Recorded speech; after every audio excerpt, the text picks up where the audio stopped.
اهوت. خلي بالكم الكرنب خلاص كده ماشي، مفيش بقى الا اللي هو التاني السبعيني ده اللي طالع، ده البلدي اخر حاجه يعتبر ده كده. بعد كده بقى اللي هو السبعيني اللي الورقه بتاعته تخينه، ما بيبقاش حلو قوي زي البلدي. فاللي يعرف يخزنه بيحبه متخزن يخزنه. شغل هنا بقى كده معانا. نحط كده شويه زيت على الوش، ده زيت نضيف طبعا. كده نحط الشوربه بتاعتنا بتغلي كده اهيت.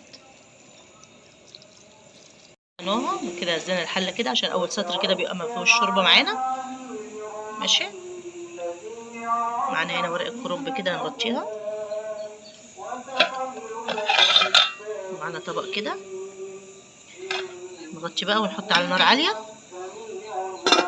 جربوه كده بالطريقه اللي احنا عملناها يعجبكم. وان عجبكم الفيديو ما تنسوش تشتركوا في القناه وتفعلوا زر الجرس. ما تنسوش في لايك وشير، تعملوا له لايك وفولو للصفحه.